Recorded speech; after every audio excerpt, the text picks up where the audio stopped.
신앙의 행위도 중요하지만 신앙의 본질 그 정신도 중요합니다. 스가랴가 이제 7장을 향해 들어가고 있는데요. 스가랴 7장에 들어가는 배경은 이제 환상에 대한 이야기는 다 끝났고요. 금식에 대한 이야기를 7장과 8장에서 다루고 있습니다.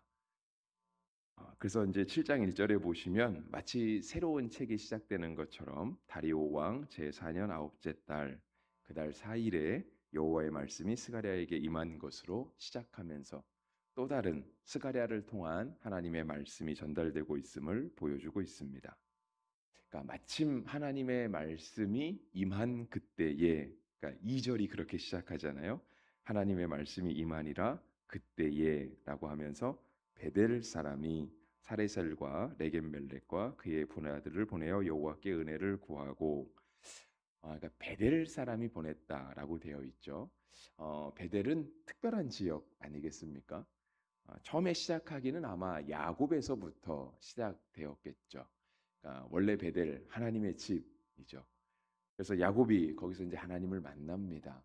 그리고 이스라엘 나라가 두 개로 갈라진 다음에 남쪽에 있는 사람들은 여전히 예루살렘 성전에서 하나님을 만났지만 북쪽으로 갈라져 나간 이스라엘 백성들은 예루살렘이 이제는 다른 나라의 성읍이 된 거죠. 그러니까 북이스라엘과 남유다가 나뉘었으니까 이제 서로 국경을 오가야 되는, 그러니까 같은 민족임에도 불구하고 국경을 오가야 하는 상황이 발생하게 된 거예요. 마치 우리나라와 같은 거죠. 우리가 북한과 한 민족이지만 국경을 넘어가야만 그 땅에 갈 수 있는 그런 상황이 된 것입니다. 그러니까 이제 북쪽에 있는 이스라엘 사람들이 남쪽에 있는 예루살렘 성전을 향해 갈 수가 없으니까 북쪽에도 성소를 짓기 시작한 것이죠. 그 대표적인 것이 바로 베델이었습니다. 그러니까 조상적부터 전통적으로 하나님을 만나오던 장소. 그래서 지명의 이름도 오죽하면 하나님의 집이 바로 베델이라고 하는 뜻입니다. 여기가 하나님의 집이다.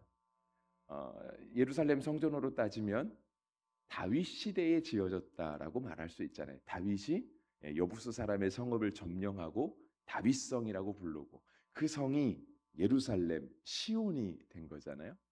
베델은 그렇지 않잖아요. 베델은 조상의 조상의 조상의 조상으로 올라가서 야곱 시대부터 창세기 시대부터 베델은 하나님을 만나던 집이었다라고 하는 거예요.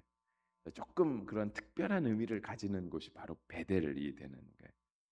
근데 그곳의 사람들이요, 이제 두 명의 사람들과 그 부하들을 이제 보냅니다. 하나님께 은혜를 구하면서 보내죠. 그들의 이름이 사레셀과 레겜멜렉이라고 되어 있는데요. 이제 그들이 가서 이제 질문을 하는 겁니다. 질문은 3절에 있는 말씀과 같죠. 만군의 여호와의 전에 있는 제사장들과 선지자들에게 물어 이르되 내가 여러 해 동안 행한 대로 5월 중에 울며 근신하리까 하매라고 합니다. 그러니까 가서 물어본 거예요. 성전의 제사장, 물론 이 당시에는 성전이 아직 있다고 조금 말하기는 어려울 것 같습니다.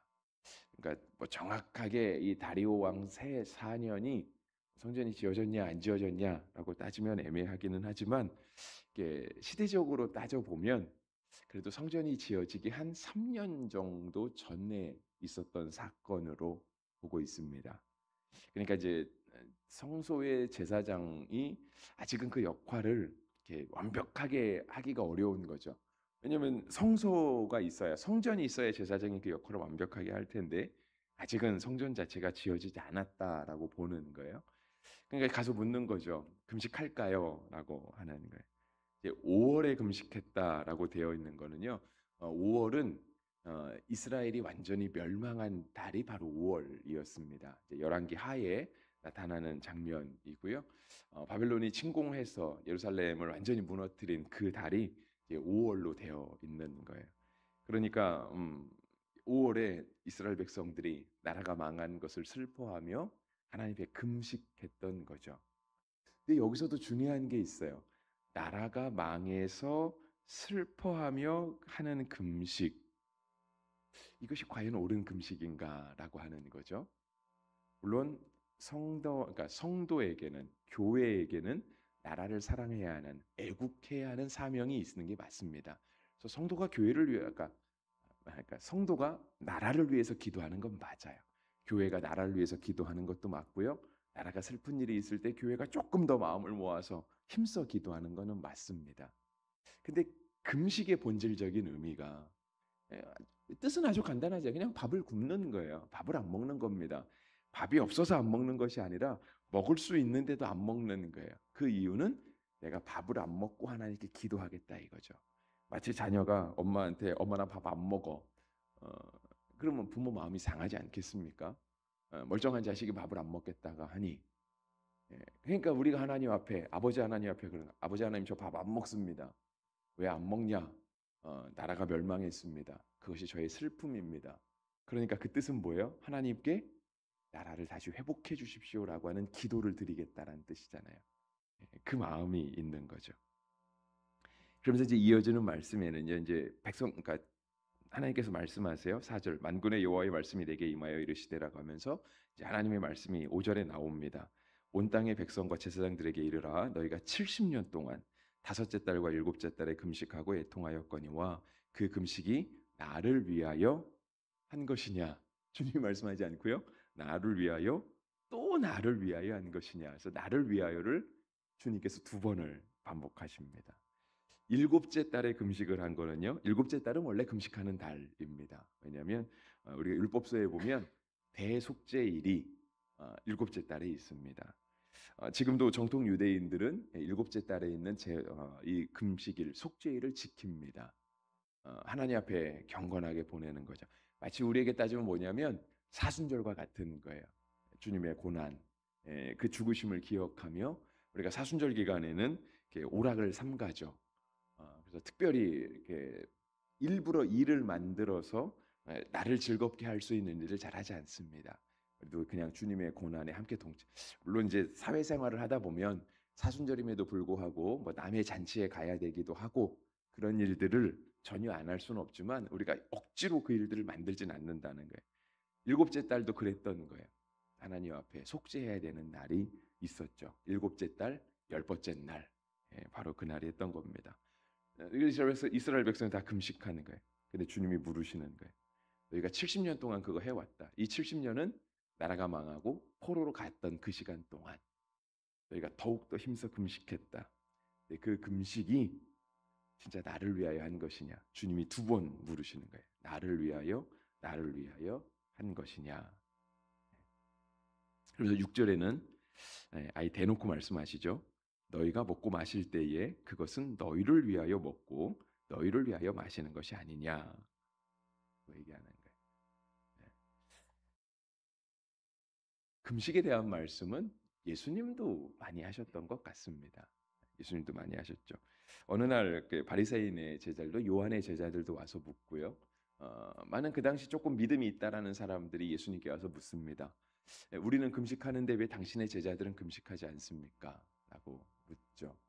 그러니까 이 금식에 대한 거는요. 정말 자랑스러웠던 거예요. 예수님께 와서 따질 수 있을 만큼. 틀린 말은 아니죠, 그죠? 여러분 기도하실 때 밥 굶어가면서 기도하십니까? 옛날에 우리 어르신들은 그런 거 많이 하셨던 것 같아요. 특히 이제 우리 한국교회 좋은 전통 중에 하나가 그거죠. 옛날에 우리 어르신들은 잠 안 주무시면서 기도하셨죠. 철야 기도가 대표 아니겠습니까? 밤에 모이면 새벽에 해 뜰 때까지 기도했습니다. 물론 기도하다 피곤하시면 교회 장의자의 교회 바닥에 누워서 주무시기도 했지만 네, 여러분 교회에서 누워 자는 게 집에서 누워 자는 것만큼 편하지는 않잖아요. 근데 내가 기도하면서 설령 졸아 피곤해서 잠을 잘지언정 내가 교회를 떠나지 않겠다. 여러분 옛날에 어르신들의 삶이요. 그래도 그 당시에는 삶이 편하지 않았습니까? 여러분 우리의 삶에 비해서 그분들의 삶이 절대 편하지 않았습니다. 해 뜨면 아침부터 나가서 농사 짓는 거예요. 여러분 농사일이 끝이 있나요? 끝이 없잖아요.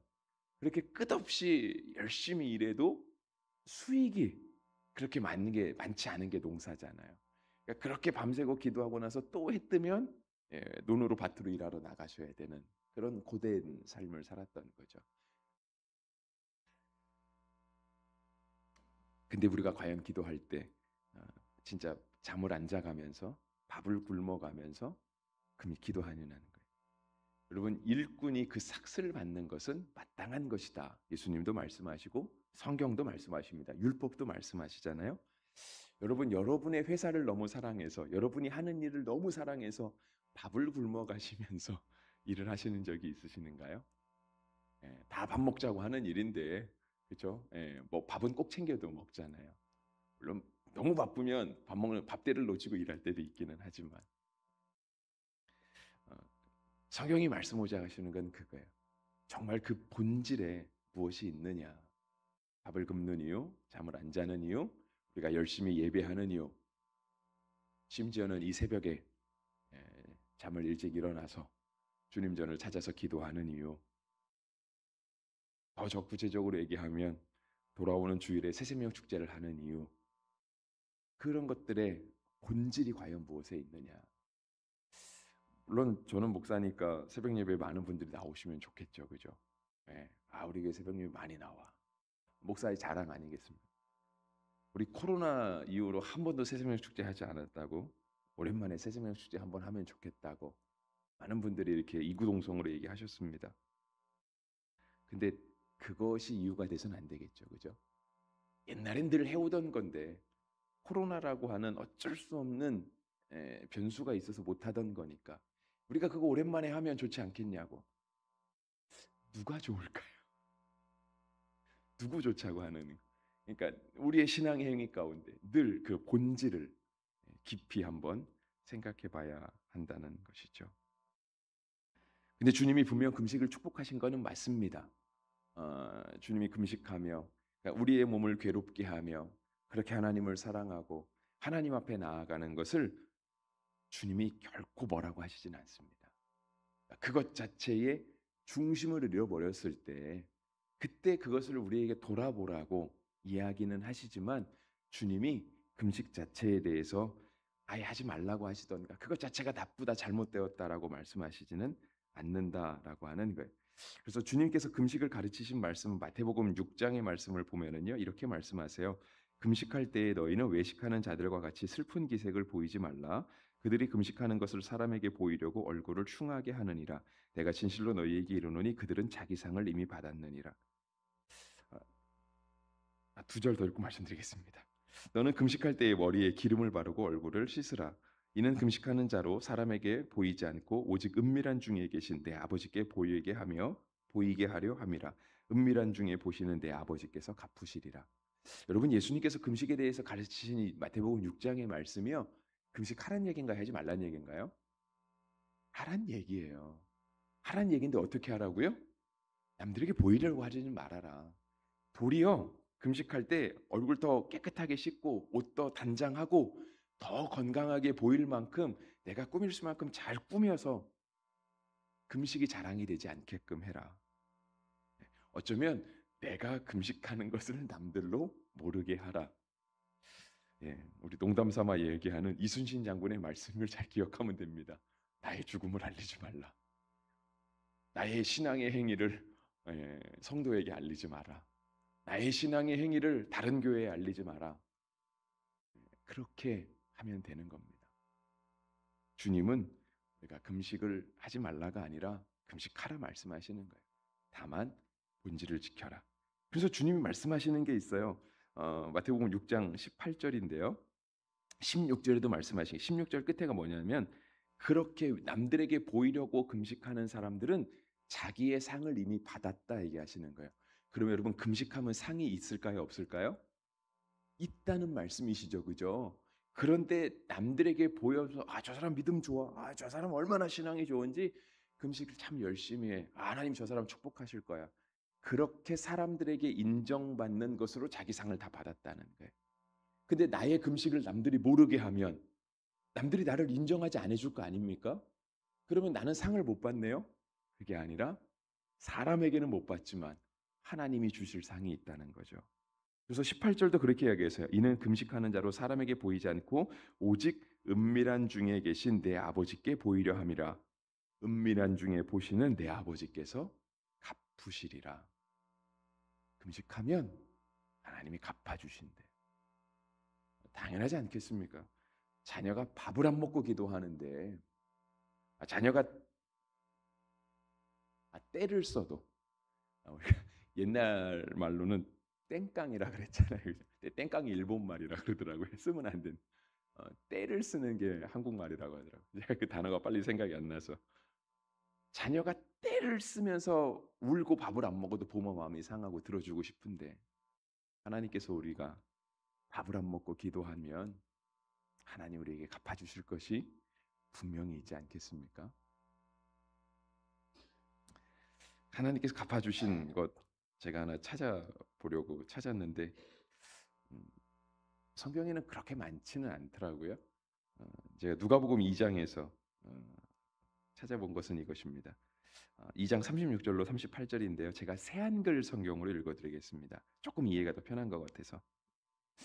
한 나라에 예언자가 있었는데 어떤 나라에 예언자가 있었는데 파누엘의 딸로 아셀지파 사람이었다. 나이가 많이 들었는데 결혼하고 7년이 지나 남편이 죽었다. 남편을 여의고서 84세에 이르렀다. 그는 성전을 떠나지 않고 금식하며 매달려 기도했다. 밤이든 낮이든 예배가 있으면 참석하곤 했다. 바로 그 시간에 한나가 다가와서 하나님께 감사의 찬양을 드리고 있었다. 그리고 예루살렘에서 풀어주시기를 바라면서 기다리고 있는 사람들 모두에게 이 아기에 대해 말하기 시작했다.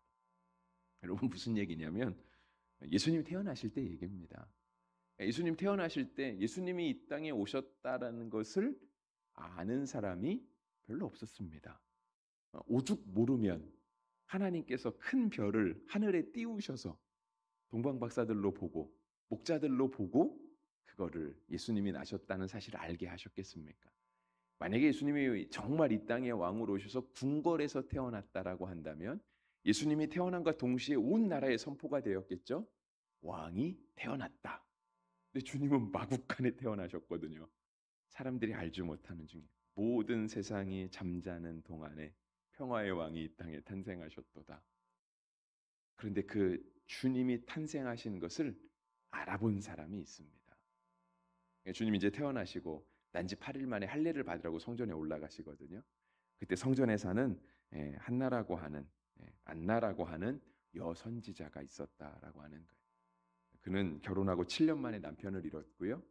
84세가 되는 동안 금식하면서 성전을 지키며 예배를 사모하는 여인이었다라고 하는 거예요.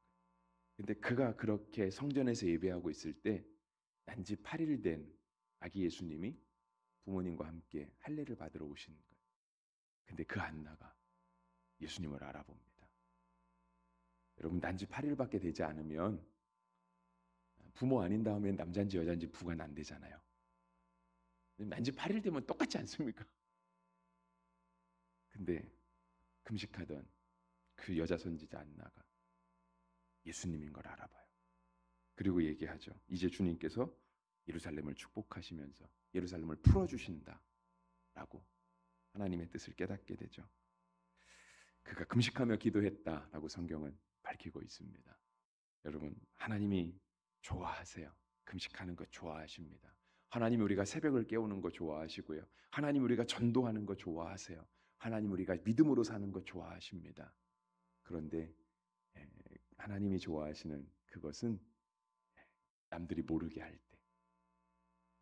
그래서 교회 안에서 보면 진짜 남들이 모르는 곳에서 봉사하시는 분들 있습니다. 물론 남들 보이는 곳에서 봉사하시는 분들도 너무 감사해요. 그런 분들 때문에 교회가 유지되는 건 사실이거든요.